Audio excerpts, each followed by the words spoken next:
This is episode 1640. Welcome to the Daily Meditation Podcast. I'm Mary Meckley, and I honor you for showing up for yourself today as you give yourself permission to slow down. How are you doing? We've been exploring this week the theme of forest bathing, and you heard in the very first series, which was 6 episodes ago, the interview with Melanie Chukas Bradley and her book, The Joy of Forest Bathing. And then each week you've discovered a meditation technique you could do to help you do forest bathing, whether you are in a forest or whether you are walking around your home, around your place of work, around your neighborhood, grocery shopping, applying these techniques to simply connecting to your environment wherever you are, and how this is an intimate experience when you observe places you spend time every day through the seasons.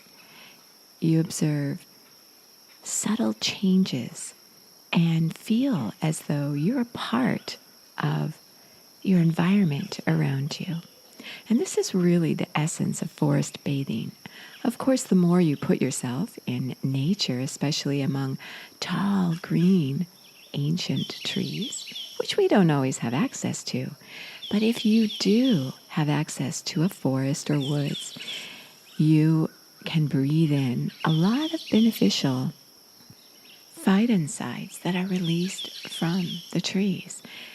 And as you exhale and release oxygen in the air, this helps trees with the process of photosynthesis. So this is a beautiful symbiotic relationship you can take part in when you spend time in the woods. I remember when I lived in Tokyo, the largest city in the world, and I would go on the weekends hiking in the forests. And these were forests where many of the samurai used to live and study and write poetry, as well as master their skills with the sword. And many other people would go to these forests as well. And that is really where I took part in forest bathing. And I worked in an office building in a corporation in downtown Tokyo. So these retreats into the forests, and a lot of times soaking in the hot springs there, were so enriching to me.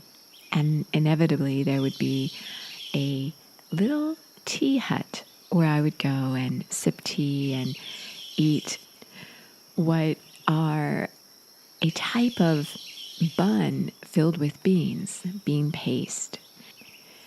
These bean paste buns were cooked out in the open, in an open fire outside in the cold air, and people would gather around with their tea, munching these bean paste buns. And I remember returning to the city feeling so restored, and feeling as though, even though I lived in Tokyo, I didn't feel like I was so far removed from nature and the forests. It was so accessible, and there were so many people doing this type of forest bathing. And I see it becoming more mainstream where I live in the United States. And so I hope you have enjoyed this series.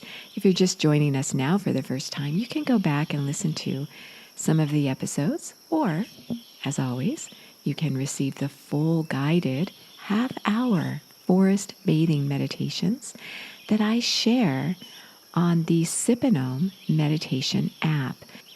You can subscribe there, and once you do, you can try the app free for 2 full weeks.